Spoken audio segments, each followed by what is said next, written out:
The boardroom of Voss Dynamics, glass-walled and polished, shone in the late afternoon light, the skyscrapers of the city unfolding across the horizon like a backdrop of jewels behind Elena Voss. She stood at the head of the table, a vision of frosty control, tailored black dress, sleek hair styled into a faultless twist, and a diamond pen tapping sharply on the table surface. Her voice cut through the air. "I'm not selling my shares to you, Kane. Not today. Not ever." Across from her, Adrian Kane lounged in his chair with infuriating ease, one ankle resting casually over a knee. His charcoal suit looked as though it had been custom-made to insult her, effortless, expensive, and a little too perfect. "Come on, sweetheart," he drawled, leaning forward just far enough that his dark eyes sparkled. "You can't keep every toy in the sandbox. Share." Her pen froze. "Call me sweetheart once more, and I'll have security remove you before you can blink." Adrian's smirk grew wider. "You'd miss me. Like a toothache." Their competition was corporate legend. Voss Dynamics and Kane International had been at each other's throats for close to 10 years, fighting their wars in boardrooms, stock markets, and business magazines. Elena's strengths lay in precision, discipline, and immaculate strategy. Adrian's? Risk-taking, charm, and the ability to convert enemies into allies, all except her. Before Elena could deliver her next punch, there was a burst of the boardroom door. Maya, her CFO, appeared white-faced. "There's been a breach," she gasped. "Our servers, someone's hacked the prototype files." Adrian's phone vibrated on the table. He answered it, reading the message. The smirk dropped. "Same thing just happened to me." For the first time in years, they wore the same look, cold, sharp, alarm. The following morning offered no respite. Both firms' shares were already trending down. Confidential blueprints had surfaced on a dark online forum. The media were closing in like sharks, and rumors of security incompetence were building steam. At noon, Elena and Adrian were called to a government complex in the city center. The Deputy Minister of Defense, a stern woman in a navy blazer, didn't beat around the bush. "This cyberattack affects more than your businesses," she told him. "The technology you're creating is of national security concern.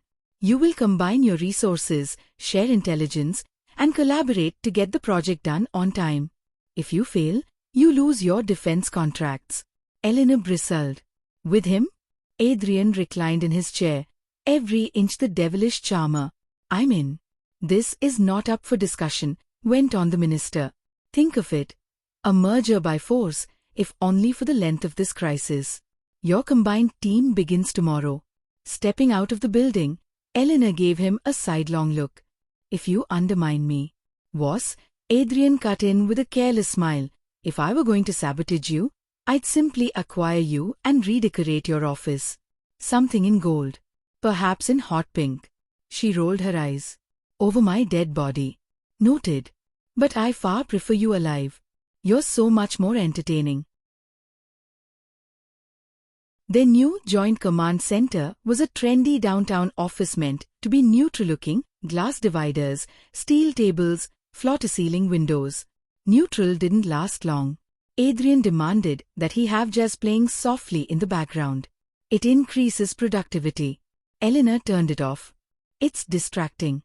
She insisted on 3 backup copies of each file. Adrian believed in the cloud. They fought about coffee brands, who gets to sit where, even the thermostat.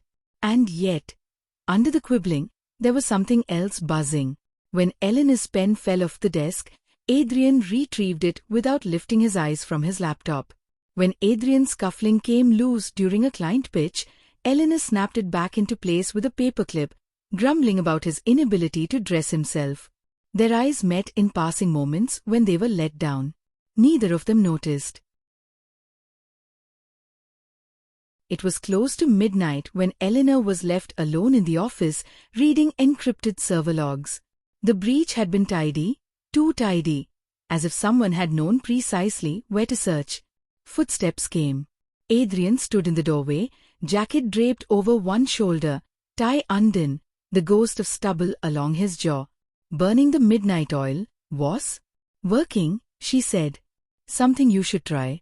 He bent over her shoulder, his aftershave, cedar and spice, scenting the air between them.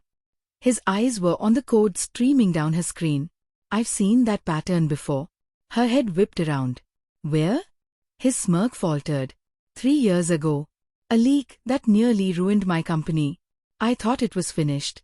Her brow folded. Who was responsible? His reply was low, almost hesitant. Marcus Hale. The name struck her like a rock. Marcus, her ex-legal advisor, the man she'd dismissed after finding out he'd shared minor facts with a rival, and Adrian's ex-partner. 2 nights later, a sudden downpour trapped them in the office. Elena's heels were soaked from a quick dash outside to grab files from her car. She slipped them off and stood by the window, toes curling against the carpet, watching the lights blur in the rain. Adrian joined her, hands in his pockets. You ever think, he said softly, that maybe we're not so different? She laughed softly. We're oil and water. Nor is it true, he replied, gaze following her outline. But occasionally oil can make water shine. She rolled her eyes. That was horrible. Still put a smile on your face, he told her. And it had. The silence between them felt different now, not tense, but electric. When the break finally arrived, it was nearly anticlimactic. An IP address associated with the breach was followed to a private offshore server. It belonged to Marcus Hale. The treachery seared in Elena's chest. A message arrived in both their mailboxes that evening. See me alone. Both of you. Midnight, Pier 47. Come without security, or the rest is public. The Pier 47 warehouse was a place of rust and salt. Shadows gathered in the corners like cobwebs. Marcus came out of the darkness, self-satisfied as always. Ah, my 2 favorite sharks. You bit. You stole our work, Elena replied. No. I recovered what you 2 stole from me, he snarled. And now, I'll see your empires fall. Soldiers emerged from the shadows. The air was charged. It was quick. Elena flung her laptop bag into a guard's head. Adrian slammed another to the ground despite getting hit in the shoulder. The bedlam was cacophonous, sweltering, and done with within minutes. The police, who were alerted by Maya, who had followed Elena's phone, burst inside, cuffing Marcus. Adrian lay in a hospital bed, stitches in his shoulder, observing Elena pacing. You saved my life, he said. You saved mine, she told him. He tilted his head. We could call it even. Or, his eyes strained to soften. We could stop trying to kill each other. She paused, then nodded. Business partners? His smirk came back, slower this time. And maybe more. Weeks thereafter, their firms issued a merger statement. The media lost all scruples. At the first joint news conference, one reporter asked, How did your competitors become partners? Elena responded, Mutual respect. Adrian added, And perhaps a little love. She glared at him, but it wasn't venomous. 6 months hence, they were still quarreling over office decor, holiday timings, and the question of whether pineapple had a place on pizza. At a fundraising gala, Adrian bent in close. So, Mrs. Voss, Kane, do you think we'll make it through this merger? She smiled smugly. If you play your cards correctly. And if I don't, I'll buy you out. He laughed and kissed her beneath the chandelier as cameras flashed.